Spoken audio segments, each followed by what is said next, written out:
Yes, mu mawulire ge tulinawo waliwo bakansala b'e Mukono aba NUP abakawaŋŋamudde bwe balonze sipiika nga wa NRM ku lukiiko lwabwe olwa Mukono Municipal Council era embeera tebadde nnyangu nnyo ng'era bwe kyali mu councils ez'enjawulo mu kibuga Kampala. Jjukira okulonda bwe kuggwa councils zino nga zinatera okuba nga zituula wabawo okulonda bakansala naye mu disitulikiti y'e Mukono bano bakawaŋŋamudde wano nno eno vidiyo njagala egenda eri abo bonna abakwata essuubi lyabwe ne baliteeka mu bantu abeesimbyewo.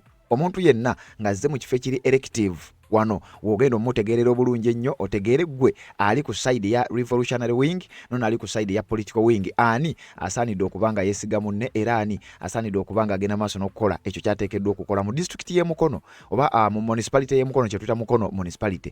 NUP yagenze mu lwokaano luno olw'okulonda sipiika nga balina advantage lwa nsonga NUP ku bifo 23 ebyabakansala ku council eya Mukono Municipal Council NUP badde inako ebifo 17 out of 23 NUP ngerinako bakansala 17 be yawangula nga kitegeeza NRM esigazaawo ebifo 6 naye ate ekyewuunyisa bwe bagenze mu kulonda bakansala 13 balonzo wa NRM bakansala 11 ne balondo wa NUP nga kitegeeza waliwo bakansala abalala 5 aba NUP abakuttwa akalulu kaabwe ne bakawowa NRM amannya ago tugezaako okulaba nga tugafuna tusobole okuba nga tugakutuusaako kyokka ng'ekyewuunyisa ne mmeeya yennyini eyawangula akalulu aka Mukono municipality era mmeeya naye wa kibiina kya NRM era mmeeya oyo yagenze maaso n'okuba nga ayozaayoza era nga boolaba mu kifaananyi awo ng'ayozaayoza ka sipiika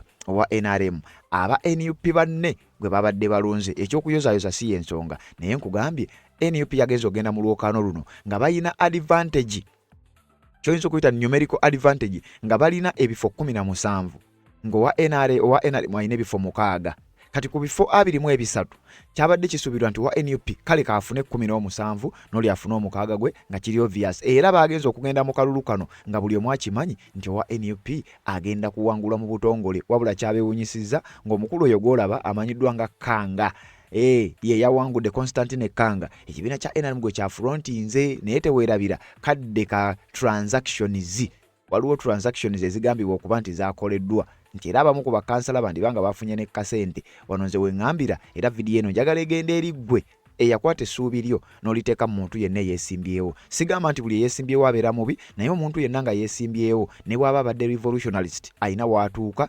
n'akyuka. Nalabye Shamim Malende ng'akomyewo ku kibiina kya National Unity Platform n'ayogerako awo era nalabye ababadde bayomba bulijjo badde nga wa era kati biki ne neebuuza kati kaalabise ndowooza enkya Museveni akeera kuvaako ngezaako okutegeeza abantu bonna abeesimbyewo mubaleke mukitwale nti nga abo bagenze kubanga bingi ebigenda okujja biba disappointing mu kalulu akawedde nga kaakaggwa bakansala b'e Rubaga baali bangi nnyo nga ba NUP wabula gye byaggwera nga sipiika w'e Rubaga wa NRM bakansala e Wakiso bwe baserabidde baali bangi nga ba NUP wabula gye baggwera nga sipiika wa NRM bakansala abamu okuva mu bitundu ebyenjawulo mu municipal councils ez'enjawulo baalabwako nga baagenda ne basisinkana Jeno Yoweri Kaguta Museveni Garuga era ebyo byonna nga webikugamba bisuubire ku mulundi guno kubanga bigenda kuhapeninga bakansala b'ekibiina kya NUP baakawaŋŋamudde Mukono mu maaso ga mmeeya waabwe nga naye wa NUP simanyi oba mmeeyo naye yabadde akiwagidde oba yabadde mabega waakyo badde akimanyiiko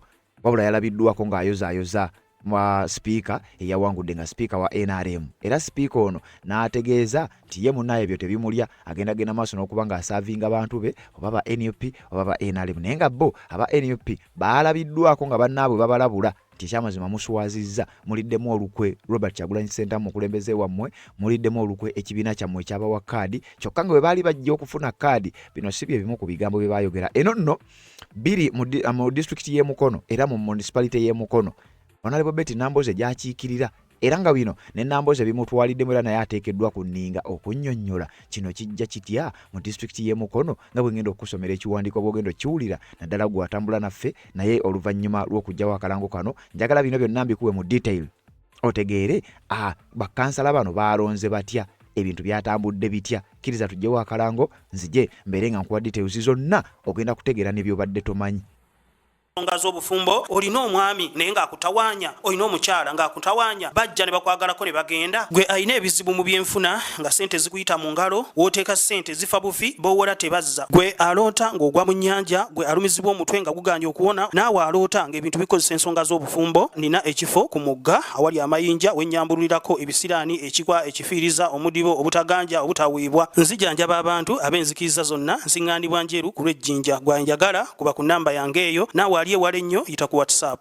Yes, webale kubanga okyaliko yonna gy'osinzira okubanga gy'otulabira naddala gw'atambula naffe atanaba kubanga osubscribinga kikole kirira wansi awo olaba ekigambo subscribe okikwateko kwate kade aka notification obeera omu ku abasooka okumanya buli we tuba tutaddeyo. Njagala otule ku vidiyo eno naddala gwe ng'oli munnakyukakyuka bino ebintu bizze nga bibeerawo era tubadde nga tubikuwa. Omukulu oyo gw'olaba ye Constantine Kanga ono kakati we twogerera ye speaker ow'olukiiko lw'e Mukono municipality. Mukono municipality Honorable Betty Nambooze gy'akiikirira sijja kugamba nti bino bimukwatako nnyo naye nze ngenda kukuwa mawulire agaavudde Mukono agaashookinze bannayuganda naddala abo abakkiririza mu nkyukakyuka era naddala abo bannakibiina ekya National Unity Platform. Era ebigambo byatandise mpolampola babadde tebannagenda mu kulonda. Ebigambo bino twabadde tubiwulira newankubadde nabadde sisobola kujja bikuwa nga tebinnaba kukakasibwa nti wandibaawo olukwe olw'okwagala okulemesa NUP okubeera ne sipiika mu lukiiko luno lw'e Mukono ng'era bwe kyali bw'obanga obadde ogoberera twakuwa emboozi eyali mu kalulu ak'okulonda sipiika mu bitundu by'e Rubaga. Era bw'obanga obadde ogoberera Rubaga ojjukira bulungi nnyo byo twabikuwa tebannaba na kulonda kubanga twali tutegeddeko nti waliwo enteekateeka era waliwo akasente akaayitiŋŋana mu kulonda sipiika w'olukiiko lw'e Rubaga. Kakati oluvannyuma lw'ebyo byonna nga bigenda okubaawo era meeya yali wa NUP meeya Mbeeraze taata Namuli. Kati basipiika bagenda okujja mu lwokaano nga kyo kyali kitegeerekese nti wandibaayo transactions ezaali zikolebwa mu kaddaako mu background era nga bwe twakikuwa bwe kityo bwe kyaba.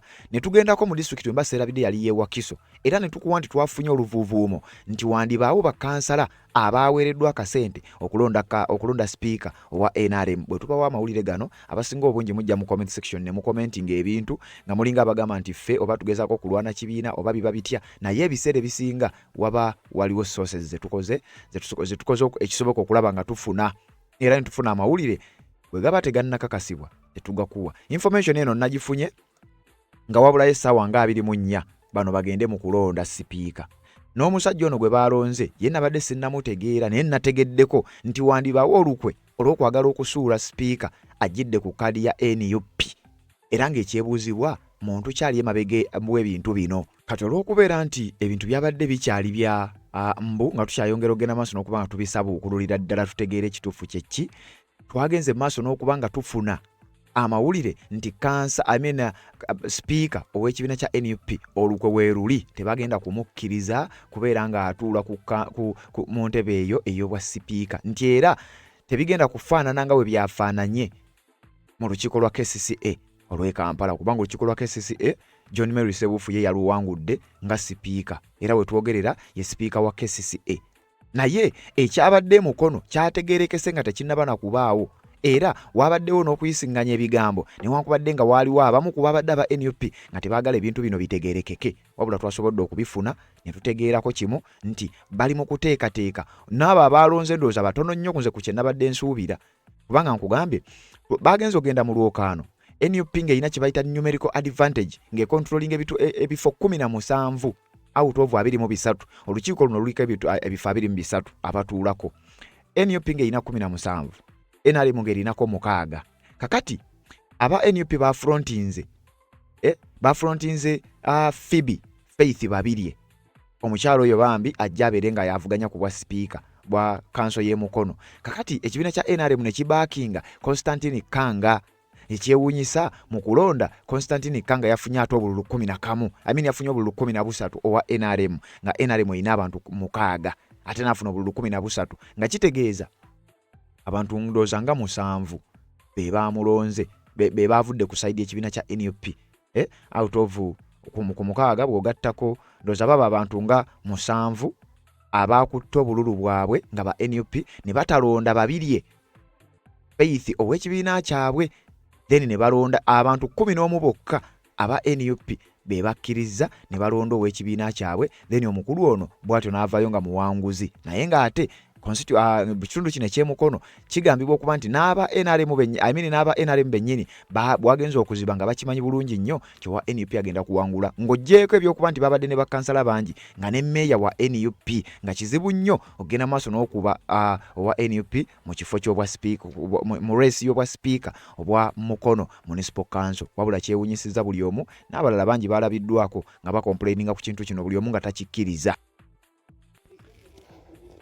Bakansala b'Emukono aba National Unity Platform balonze sipiika w'NRM ng'ate be basinga obungi. Bakansala banno babadde 16 nga ab'NRM bali 6, naye kye bakoze balonze sipiika w'NRM. Nga mujjukira bulungi nti meeya yawangula akalulu ka Mukono Municipality Wanupu. So message yange egenda eri abakulembeze ba National Unity Platform mu Mukono, temuyina kye mugenda tugamba ffe nga ba Lord Councillors aba Kampala Capital City Authority ffe twadde 19 nga NRM bali 16. NRM babadde bafunyemu abaffe be bawadde ssente. Neffe twakoze tutya? Buli kansala twamutadde ku tasiki. Abaffe aba Nuupu buli omu ne tumuwa, tumugaba oba owandiika erinnya Sebuufu, buli omu ne tumuwa esi bw'agitandika. Bwe twatuuse nti ku Namazi Deputy Speaker, buli omu ne tumuwa nti bw'oba otandika eni buli omu ogitandika bw'oti, buli muntu buli kansala ne tumuwa koodi. Owulira, that is how strict we were mu Kampala mu KCCA. Nga bwetunaakebera akapapula konna, nga bwe twagambye si bwe wandiise, NMS tujja gamba yeggwe. Jjukira opapula bwaffe buli omu kamu kaabaddeko ennamba. Okitegeera? So abakulembeze b'Emukono temuyina kye musobola tumunyonnyola. Temuyina kye musobola tunnyonnyola nga bakansala bakozeeyo ensobi. You are partly to blame. Honorable Nambooze n'obukulembeze bwo bwonna Emukono ne bammemba ba palamenti b'Emukono temuyina kye mugenda tugamba. Ate no message egenda eri abakulembeze ba National Unity Platform mu district ez'enjawulo gye mwafunye majority wa Nuupu Councillors gye mwawangudde, tetugenda kuddamu kukkiriza nsobi eno, era mwe mwenna abakikoze genda under disciplinary. Tetugenda kuddamu kukkiriza ono Kasasiro mu kibiina kyaffe. Awula tasobola kugondera bintu bya kibiina, mukiveemu mugende. Temusobola, era nkowola obukulembeze bwa National Platform ku kitebe. Tetugenda kuddamu kutololetinga Kasasiro. Era muyite abakulembeze b'Emukono bonna, ababaka ba palamenti, olukiiko lwa Nuupu Emukono, muyite ku kitebe.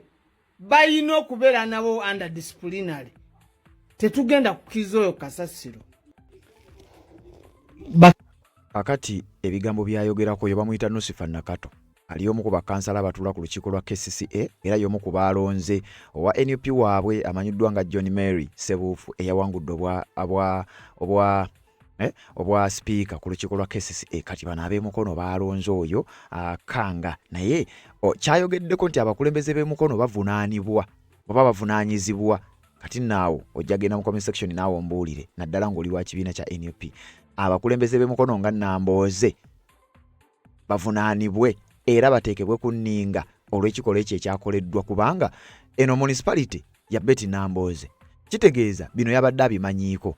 Eky'okubimanyako ng'okitadde ebbali, yabadde alina okubeera involved mu bino era n'okubeera n'okuteekawo kaweefube okulaba nga kansala nga speaker waabwe agenda maaso n'okuwangula. Naye ngezezaako okunoonya Nambooze wa waalabikira mu bino ebintu. Nambooze sirina we mulabira, simanyi oba yabyetabyemu, naye nga nkyagezaako okugenda maaso n'okulaba nga nfeffetta, okulaba nga nfuna information emala, okulaba nti Nambooze yabadde abyesambye, yabibaddemu oba teyabibaddemu yadde akatono nga yabasuuliridde. Kyo kimaze okukakasibwa nti kansala w'e Mukono kakati wa kibiina kya NRM Constantine Kanga, era bw'atyo yagenze maaso n'okubanga alayira n'okulayira. Ne meeya ow'ekibiina kya NUP yalabiddwako nga amuyozaayoza ono meeya, naye si mwangu, yagambye nze temunnyumiza, awangudde gwe ngenda okugenda naye. Okusinziira ku kiwandiiko ekyafulumye ku mukutu ogumu ogumanyiddwa nga Uganda Wired, bakuwadde information nga bakkaatiriza ekyo, njagala tukiyiteeyitemu tubeere nga ate tutambula.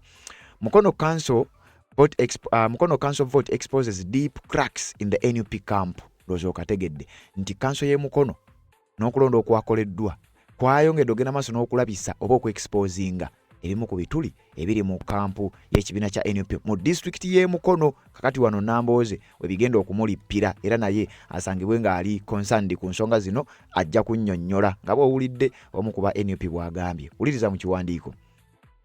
The election of Mukono Municipal Speaker has exposed deep cracks within the opposition dominated council, raising questions about the unity and the strength of the National Unity Platform in one of its key political strongholds.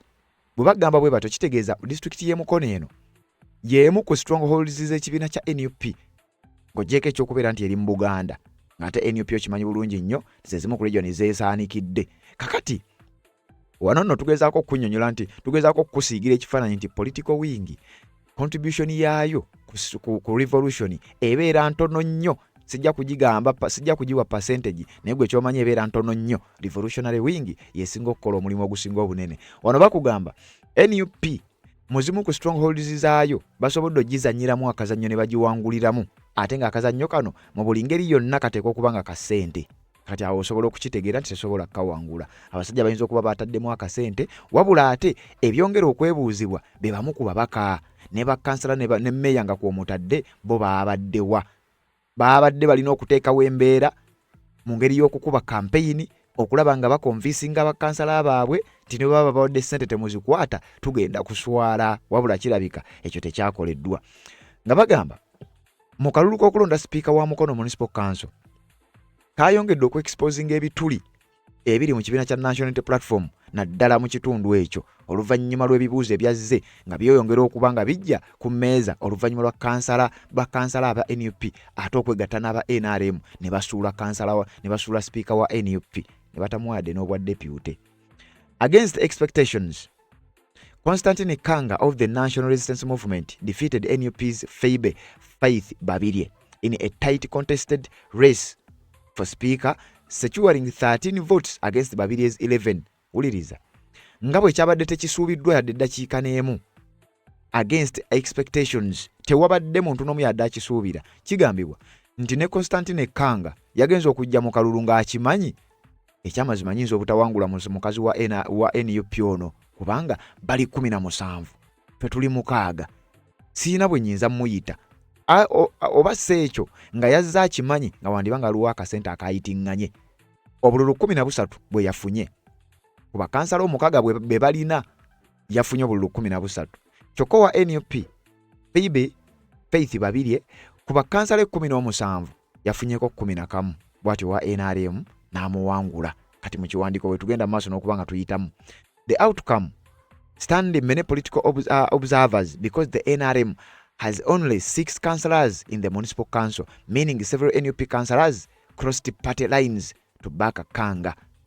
Uliriza nti ebyavuddeyo byewuunyisizza ba political observers bangi oluvannyuma okuba nti speaker wa NRM yabadde ne bakansalazi 6 nga be bagenda okubeera emabegawe, nga obviously bakansalazi 17 bagenda kulonda wa NUP, wabula ekyewuunyisa balabika basaze eddiiro ku ddakiika eyo ne bagenda maaso n'okulonda speaker ow'ekibiina kya NRM Constantine Kanga.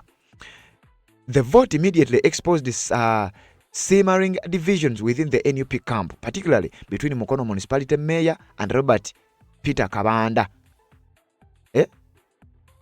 Mukono Municipality Mayor Robert Peter Kabanda and the Mukono Municipality Member of Parliament Betty Nambooze. Uliriza wanono nakugambye Nambooze wandiika nganga naye bino bimutwaliddemu nti oluvannyuma lw'akalulu kano wazzeewo enjawukana wakati wa meeya ono gw'olaba ye Robert Peter Kabanda ye yawangula ekya meeya owa Mukono.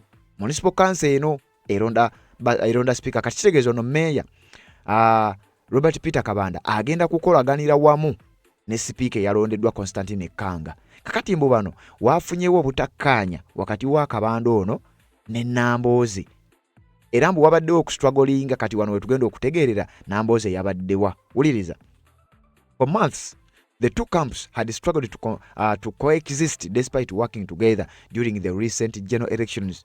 Kabanda's allies have often discredited him with the mobilizing support that helped secure Nambooze's victory, especially during polling day operations. Uliriza nti bano enjawukana za Nambooze ne Kabanda meeya muzibadde zaava dda nti ne mu campaign ziri campaign zetwalimu ez'amaanyi ennyo akalulu ako akawedde mbu era bano baali balina we baatuuka ne bagaana okukwatagana nti kampu ya Kabanda ng'egamba nti Kabanda yakola nnyo okulaba ng'anoonyeza Nambooze akalulu naddala mu kalulu ako akawedde. However, tensions surfaced during negotiations over the composition of council leadership and executive positions. Nti wabula oluvannyuma lw'akalulu wabaddengawo kwegamba baddenga batuula mu meetings ez'enjawulo naye nga meetings ezo batuula tozanga bagezaako okusalawo basalirewo wamu ani agenda okubeera sipiika ani agenda okukwatira NUP kaadi ku nsonga y'obwa sipiika bani agenda bakwatira flag ku race ey'obwa sipiika ani agenda okubeera sipiika wa municipality eno. Kakati ndoza side emu ng'erina gweyagala ne side endala ng'erina gweyagala ne batagenda ku kitebe kutuula ne biggwereya ate nga tebiggwedde mirembe wabula nga biggweredde mu kwaya na buli side erina gweyagala ndoza ne kireeta obuzibu. Sources within the council say Kabanda had pushed for consensus building among NUP councillors before the speaker election, hoping to avoid internal conflict, but even during Friday's sitting appeared to overwhelm him emotionally. Uliriza okusinzira ku sources ez'enjawulo batunnyonnyola kyabadde kitya. Okusinzira ku sources nti Kabanda ng'okulonda speaker tekunnabaawo mbu yasooka n'alwana nnyo era mbu waliwo ne meeting eyatuula ng'agezaako ku Friday no before Friday tiwaliwo ne meeting ezaatuula ng'agezaako oyo mbu ng'agezaako okulaba ng'aleeta kibayita consensus kwegamba bakkaanye kwani agenda okubeera sipiika kubanga be bangi babadde balina okusalawo kino ekintu kino osobola okkigeraageranya ku NRM. Olaba NRM bwe badde bagenda okufrontinga Jacob Both newankubadde nga wagenda kubaawo okulonda naye buli omu akimanyi NRM candidate gwegenda okuleeta yagenda okuwangula lwa nsonga ekisooka be bangi ekyokubiri bagenda kubeera ku order eza General Yoweri Kaguta Museveni n'ekibiina kya NRM. Kakati ono Kabanda kye yabadde agezaako okuleeta nti wano mu municipal council eya Mukono ffe bangi kitegeeza tulina okubeera ne sipiika n'olwekyo twetaaga ne tutuula ne tulaba ani agwanidde okubeera sipiika era ne tumwerondamu then ne tulaba lunaku lw'okulonda nga kijja kubeera obvious kijja kubeera automatic tubeere nga tumulonda. Naye nze ngamba wano bandibadde bagendako kkone ku kitebe ne bongera okutuula kyandibadde kyangu nnyo wabula kigambibwa nti bino byagaana omusajja ono bye yagezaako byagaana okubanga bituuka nga bwe yali abyagala era oluvannyuma lw'okugaana kigambibwa okuba nti ono yatuuka n'abeera nga ali overwhelmed emotionally nga bimulemye kitegeeza yatuuka n'alemererwa. Ono ne batugamba in an unusual credit address shortly after the vote, Kabanda openly admitted he had not voted for Kanga and accused some councillors of betraying the party and its principles.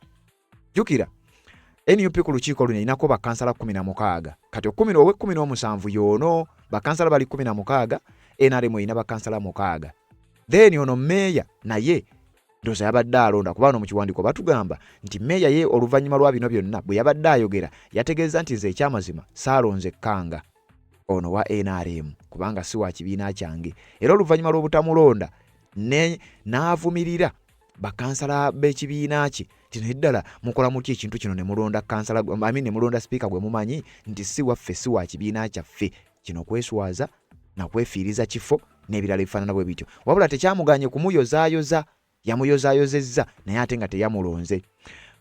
Whatever is going on in this country, you have betrayed us Kabanda told the councillors in a visibly emotional speech nti bwe yabadde ayogera yatuuse okubagamba nti kyonna kyonna ekigenda maaso mu ggwanga lyaffe lino ekyamazima mutuliddemu olukwe. Kabanda ono ng'agamba bakansala mulonda mutya speaker wa NRM nga ffe tusinga obungi nga ffe tulina ne meeya. We can have competition in the house, but when you sell your soul, money may not buy everything. Kano kabonera akalaga nti bino byandibanga byabaddemu ssente, kubanga abagambye nti newankubadde nti tubaddewo n'okuvuganya naye ate temusobola kutunda myoyo gyammwe, temusobola kutunda kalulu kammwe ne mufutyanka byonna ne mufiiriza era ne mutunda buli kimu olw'okuba nti mwagala ssente. Kabonera akalaga nti bino byabaddemu transactions nga bwe nkugambye. While congratulating Kanga on victory, Kabanda insisted the NRM councillor had merely benefited from divisions from within the NUP. Kabanda bwe yabadde ayoza Kanga owa NRM yawangudde obwa speaker, yategeezezza nti ono Kanga yafunidde omukisa ku njawukana ezabadde mu kibiina kya NUP nga tetunaba kutuuka ku ssaawa ya kulonda, kubanga mulimu abalondesezza obusungu nti gundi ono sikwatagana naye, nze Kanonde atali ku saidi yaffe, gundi ono byayogedde sibyagala, Kanonde atali ku saidi yaffe, nze nsobole okubanga okugamba obusungu bwe ye bubeere nga bumuggwerakaawo. Kakati ono gyo omukulu Constantine Kanga yawe yafuniddemu n'afuna akalulu. Wuliriza, you have not stolen the votes, you have won the NUP candidate.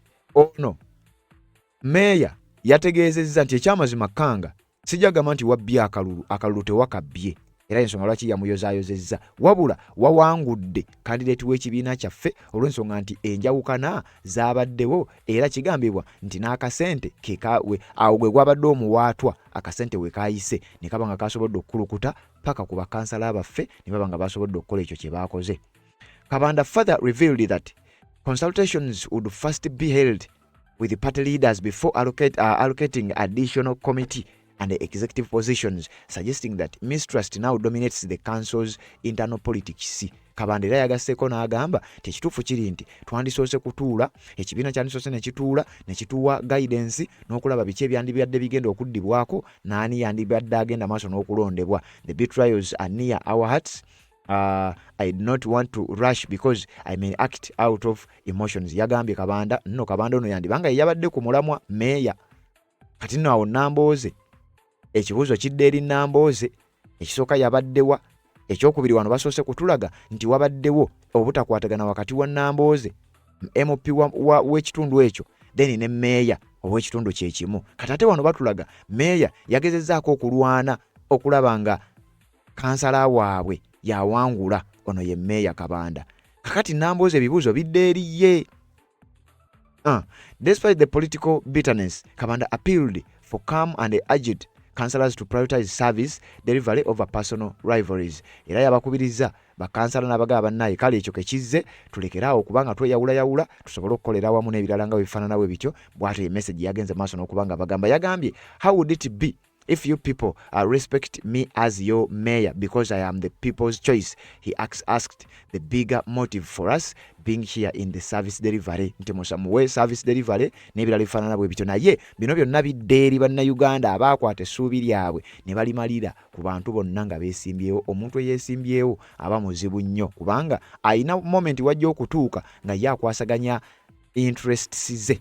Oba omanyi oba tomanyi, oba oyagala oba toyagala. Kati ekibuuzo nkugambye kisigala kiddayo ewa Betty Nambooze bakireke ti kakati maama bino ebintu yabibaddewa.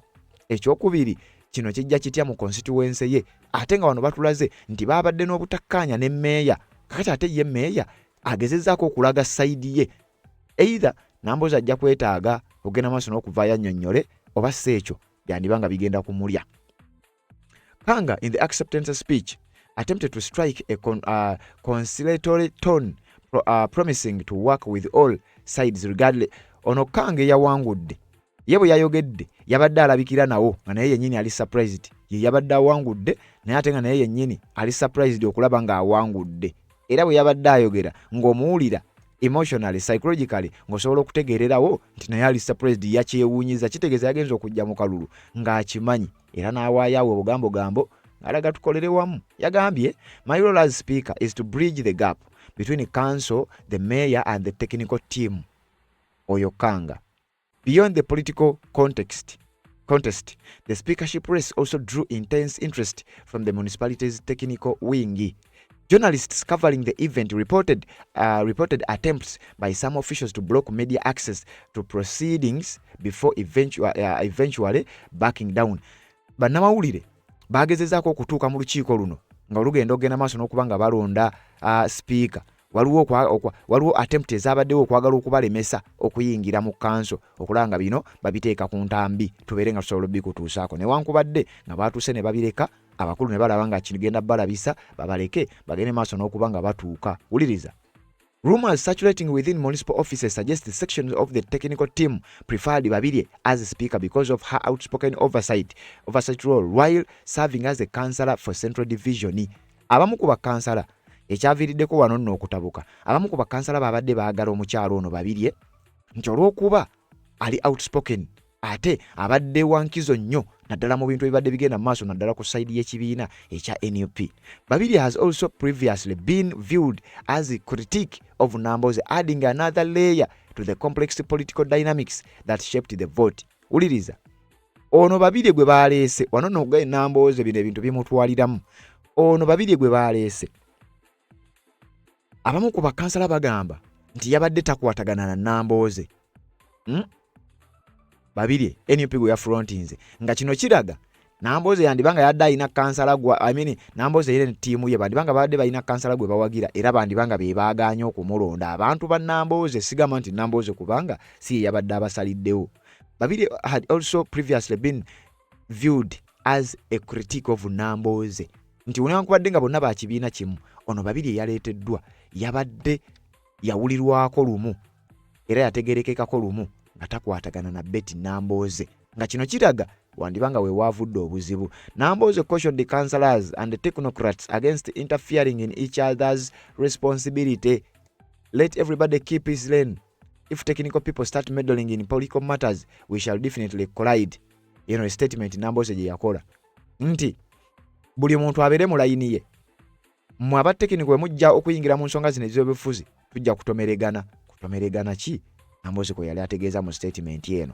Olowooza kuno si kwe kutomeregana kwe baatomereganye. She also reminded NUP leaders that voters had entrusted them with mandate to deliver the party's promise of New Uganda. We should not lose sight of that. Yabategeeza nti kakati abantu batwesiga nga tugenda maaso n'okuba nga tudelivalinga ekyo ekya Uganda empya. Kakati tetulina kuba disappointinga. She also, moments after the council session ended, tensions remained visible. Joakim Musendi, a key mobilizer in Kabanda's camp, reportedly interrupted a conversation between Kabanda and Nambooze before leading the mayor away. Wabadde nno n'embeera y'obunkenke mu district y'e Mukono. Uliriza. Ng'okulonda kuwedde, wabaddewo tension moment yazze. Omu ku bakansala amayiddwa nga Joakim Musendi, ono nga yabadde mobilizer wa tiimu sayidi ya Kabanda mayor nti yagezezaako okuinterruptinga Kabanda yagezezaako okwogera ne Nambooze kuba bonna bagambibwa okuba nti baabaddewo. Kati Kabanda ne bagezaako okwogerezeganya ne Nambooze balabe lwaki mulaba wetuswadde biki nga babyogeramu awo. Kakati ono omu ku sayidi ya Kabanda amanyiddwa nga Joakim Musendi n'agamba n'okwogerezeganya kuno nze sikuwagala n'ateekawo embeera paka meya we baamugjewo. Someone who does not love you will never love you. Ono bye bigambo byayogedde ng'agamba Kabanda ayogera ne Nambooze. Wano nno wabaddewo olutalo nkugambye yamugambye omuntu atakwagala tajja kwagala. Kabanda ng'agezaako okwogerezeganya ne Nambooze. Wano nno wabaddewo firimu. Wuliriza. Bano baamaze okukola ensobi oba bakansala baamaze okukola ensobi. Kati Kabanda ne Nambooze mu kifo ky'okutuula bifo ne bateesa kiki ekyokukola ne kaweefube gwe balina okuteekawo okulaba nga bafuna speaker ow'ekibiina kyabwe. Divisions zaabasingira ne beeyawula. Kakati ate bwe byabadde bimaze okuggwa nga bamaze okuswala ate ne batandika okwogerezeganya ne batuula obufofofo. Then Sendi amayiddwa nga Joakim Musendi eyali mobilizer wa Kabanda najja n'atabukira Kabanda oyogera otya ne Nambooze takwagala tajja kukwagala n'ayogera ebigambo bingi nnyo n'akwata mukama we Kabanda n'amujja nawo n'okwogerezeganya kwe babadde boogerezeganya n'akuyimiriza n'akusazaamu. Wano n'ekibuuzo ne kiba nga kinene nnyo ekigenze ku sayidi eyo. The developments left even senior NUP leaders visibly unsettled. Nti bino byonna ebyaguddewo n'abamu ku bakulembeze b'ekibiina kya NUP balabiddwako ng'ekyamazima bino bibalese bali unsettled. Oba kyoyinza okugamba nti byabalese tebabitegeera nga beewuunya kiki ekigenda okuddako, kiki kye bagenda okukola okulaba nga bajjawo embeera eno. Mukono District Woman Member of Parliament Sheila Amanio admitted the outcome had shocked party members. Omukyala eyakalondebwa ng'omubaka akiikirira Mukono District Sheila Amanio era naye bwe yayogeddeko eri ab'amawulire yategeezezza nti ekyamazima ekintu kino kituswazizza ate kinyiizizza n'abakulu mu kibiina. Ekintu ekikoleddwa e Mukono kyongedde okuteekawo embeera etali ya bulijjo era abakulu bali disappointed. What has happened has shocked all of us, especially me who belongs to the party that had the numbers here. Ono agamba nti kyatwewunyisiza nga nange mwontadde kubanga nva mu kibiina kitwadde tukakasa bulungi ennyo nti kyekisinga numbers mu kanso ya Mukono Municipal Council. Kakati ate kijja kitya okubeera nga baatuwangudde ku bwa sipiika. Kino kiswaza ekyamazima kyandibadde tekyetagana kuba bwe kityo. Regardless we move, we shall sort those small issues. N'abagamba nti naye kale tusobola okugenda mu maaso ebyo issues ezo entonotono tujja genda maaso n'okubanga tutuula ng'ekibiina tulabe bwe tuzisortinga. Naye jjukira sipiika agenda kutwala ekisanja kyonna. Kati wano bakuteekateeka tugenda mu kisanja ekirala 236 kubanga kati kyekiddako wano nno bwe bayita munnabyabufuzi. She urged leaders to unite and focus on the needs of the residents. Nti yategeezezza abakulembeze nti tukolaganire wamu tubeere nga tutuukiriza ebyetaago by'abantu. Byetaago ki bakansala bano baba ba MP bano bye bagenda okutuusa ku muntu wa bulijjo. Yagambye let us put Mukono first. Let us put the people first. The time to work has begun. Kitegeeza mwe bemubadde abali ku revolutionary wing kano mukawulirize.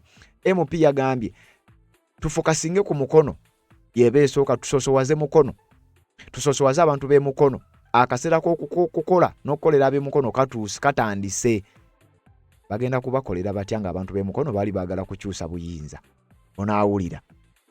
Wano nga batugamba. Meanwhile, Mukono Resident District Commissioner RDC Fatuma Ndisaba appealed for cooperation between political rivals, warning against the excessive party interests overshadowing governance. RDC we Mukono naye yabiyingiddemu.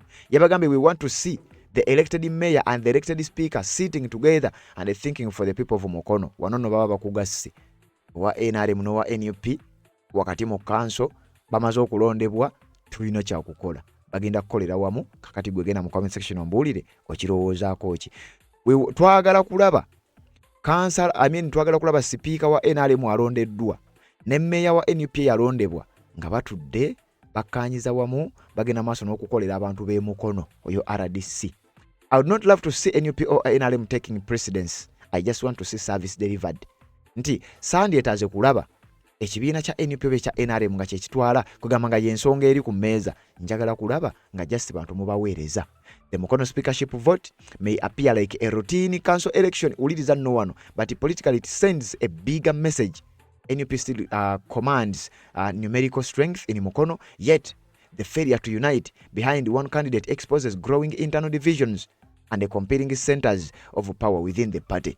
Nti olutalo oba olwokaano bakaweefube obw'okulonda sipiika luno olutalo lukyagenda maaso n'okugaziwa era lusindika message ennene eri ebyobufuzi by'eggwanga erya Uganda nti NUP ebeera ne numerical commanding kye bayita numerical strength nga si mu Mukono mwokka wabula failure to unite behind one candidate batera okulemererwa okudda awamu nga bawagira candidate omu ebiseera ebisinga kubajjukira natandise nkugamba bwe kiti bwe kyali ewakiso era bwe kiti bwe kyali ne mu council ey'Erubaga.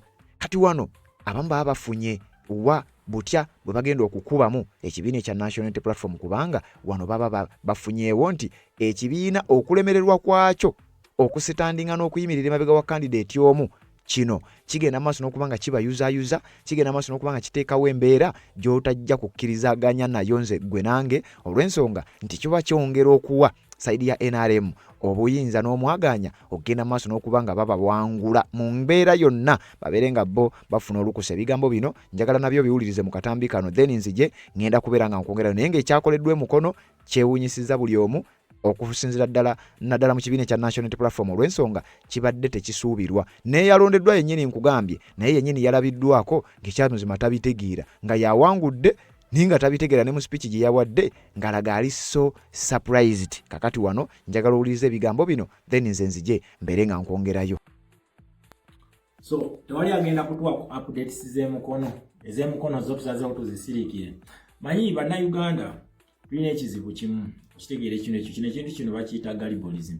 Singa tunaabeera gullible ku bintu ebimu, sometimes things are going to pass. Okitegeera ekintu kino naye waliwo ejjooga erigenda mu maaso bapolitician bano ne bakola mu Uganda. So okulonda kubaddeyo emukono, yes kubaddeyo emukono, era nga National Unity Platform mbu yayisaamu bakansalas baali 17 badde 17 ku emukono ku municipal council. Okitegeera ekintu badde bali mu speakership race nga bali mu kulonda. Njagala ojjukire nti mukono eno etwalibwa Honorable Nambooze Betty Bakireke. Okitegeera yagitwala era nga yayisa bakansalas mbu bali 17. Okitegeera naye nga ffe tukkiriza nti akalulu ako it was a military operation tekaali kalulu. Era tukakasa nti bonna balondebwa ku Maseyani ya Yoweri Kaguta Museveni. So race ene baddemu owa Nuupu ne Kanga owa NRA owa NRM naye abadde mu race ene badde bavuganya abantu babiri ku mbiranye. Era nga National Unity Platform kuba councillors beerina 17 basobodde okuba nti balonze owa NRM balonze wa NRM afunye obululu 13 ate owa Nuupu n'afuna obululu bubadde 10 bwafunye. Then aba abstainings endo abadde bana abatalonze, so beba abstainings.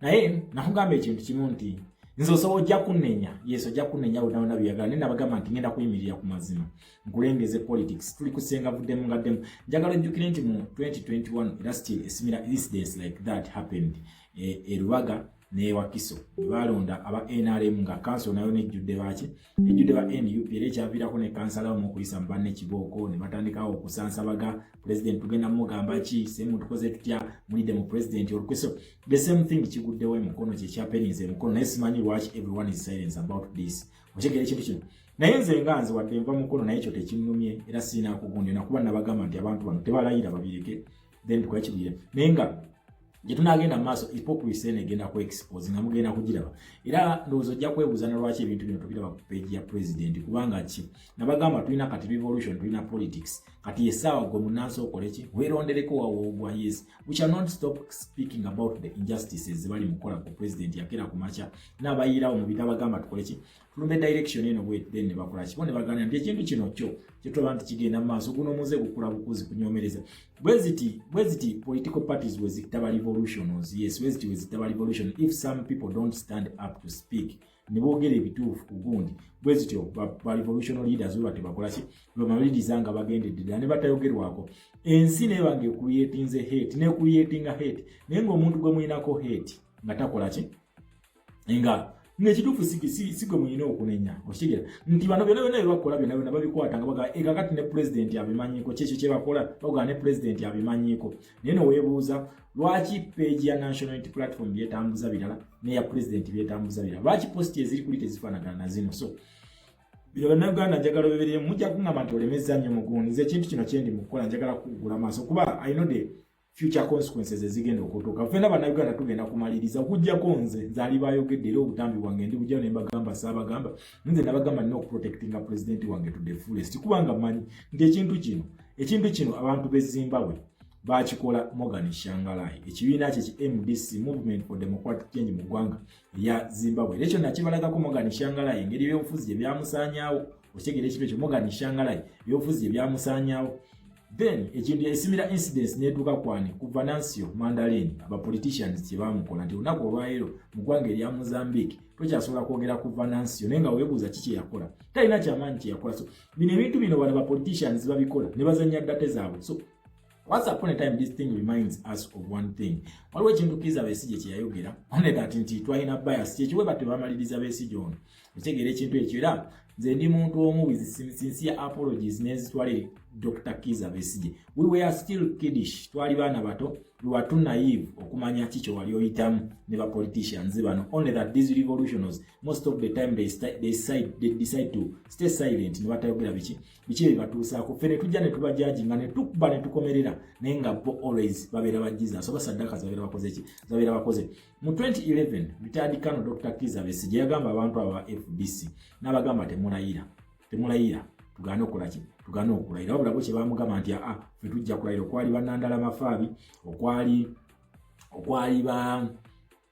kwaliko nandala mafaabi basalamu musumba kwaliko Opoa yes Oboy Amuriati baliko Patrick Oboy Amuriati kwaliko ani omulala ono bamapenduzi bona baliko mu 2011 kitegera abantu abo na Kizza Besigye abagamba nidda temulayira abula kye bakola ki bagenda ne balayira okitegera ate mu kulayira ne batandika okukola ki okuteeka kuye ne bamuteeka kuye n'asirika ng'alina okusirika kubanga munange yali representing the party however nti yali alina weaknesses naye era nga waliwo ne gundi ebintu yasalawo yasirikire ng'omuntu okiga ffe bannansi tetunyana by then twali tetunajja nnyo kumanya ku nsonga za Uganda zino kwogera mazima ku Uganda kubanga ffe kitugisa kwogera mazima ku Uganda yes naawe oliawo gamba alemeza nnyo mu political party okubanga njogera amazima ku kibiina gwe kyolowooza nti kyekigenda okuyamba naye nga ate twonoona linnya lya revolution leader nabagambye nti ono tugenda mu protecting to the fullest era nze bulijjo neebuuza nti omusajja ono lwaki alemeza nnyo mu Kizza Besigye after the games ze baatuzannya nga buli kaseera amugamba nti ono revolution leader yamuwa inspiration yamukola ki nga simanyi ki kyayitamu nti Kizza Besigye naye yafeesinga similar incidences kuba n'abantu then netujja mu 2016 era yabagaana okulayira n'alangirira n'ekintu kye bayita defense kuba already baali bamaze okugenda nga batestinze nga bakira nti no teri kiriyo kati n'alangirira n'ekintu kye bayita defiance wabula bo kye baakola kikyali compliance nakugamba nti zino parties political parties zino zina engeri ebintu gye bizannyamu okiga balina engeri gye bizannyamu nti bo bakwata omuntu nti balina ekintu kye bayita sek ne nek ezisalawo okiga era batuuleyo mu bukiiko bwabwe ne basala ne kuba kulonda nga party president n'agamba nedda bagamba tukuba akalulu era ba nek members kubanga kikkirizibwa nti mweyo kampani yaabwe mweze muyita political parties babeera balina equal powers okitegera babeera balina equal powers ku secretariat yaabwe kati bwe balonda nti gwe ne president naawe obeera n'akalulu kamu okitegera kati abalala bonna kasita bakuwangula gwe mujja genda ne decision ekoleddwa ekyabalala so party decision zirimu ekintu kye bayita bureaucracy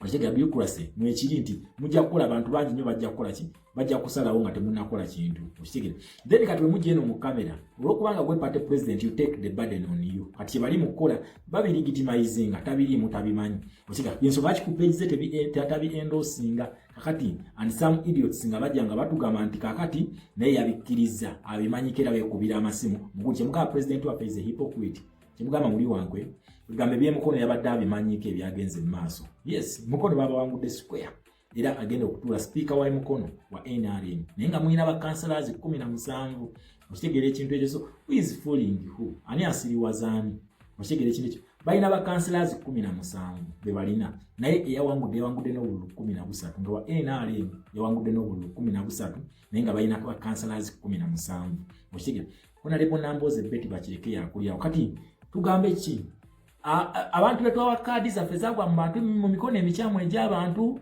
abantu bafuuse bakyewaggula oba ekibiina tekirina strategy esobola kusensitizing abantu bano nga tebannagenda mu kulonda okitegera nga tebannasensitizing abantu mu kugenda mu kulonda bagamba nti kakati mwe tubasensitize nze mugende mukole kino nekino nekino okutuuka okulonda aba NRM ate nga mutugamba mubawala nakati bawangudde batya okitegera ekiro so Uganda at this stage let us wake up okitegera tuzuukuke at this stage if we don't wake up here temugenda kuzuukuka bwe mutemulibeera paka tenze sina kyakubakolera kubanga nze okwange ndibanga ukoze ngamba asomeseza mu muligana bwanyi kutegeera okitegera out of the 17 councillors bemulina 17 NRM ina abantu 10 4 abstained from the party ba abstaininze tebalonze then 3 ne bagenda ne balonda NRM kitegeeza nti eno bavuddeyo abantu basatu ne bagenda ne balonda NRM kubanga oli yafunye 10 wannu yafunye 10 okitegeza yafunye obululu 10 beba kansel kitegeeza nti bakyusizza aba NRM 10 ne balonda wa NUP then 13 eno abana tebalonze 13 aba NUP ne bagenda ne balonda wa NRM na wangule kibaita politics of deception babazanya politics of deception only that your brains are still asleep or they are still in sleeping mode understand this. To understand what we call politics of deception. We bali mubazanya. Ushigere icho chola nabaga ndi kweno stage. Nze wa Uganda Independent Mindset Front. Ndiwo okwogera amazima era mujja kumbuuza boli wa Independent Mindset Front lwaki olemeza mu NUP ndi wa People Power. Ate nga kino ekibiina kitulaga nti nakyo kiri ya People Power kubanga president waffe twamubakwasa so ensonga lwaki nja kuboogerako kiddamu nja kuboogerako so mugende mulabe emikono bye bivuddeyo bibadde ng'ebyerubaga bibadde ng'ebyewakiso we twogerera nti Kanga owa NRM yagenda okutwala obwa speaker bwa Mukono Municipal Council naye nga eno council ejjudde mu NUP era at the end of the day ne bakugamba tugenda kukolerera abantu ffe tuyimiriddewo kino kye bayita amaanyi ga ssente nkidda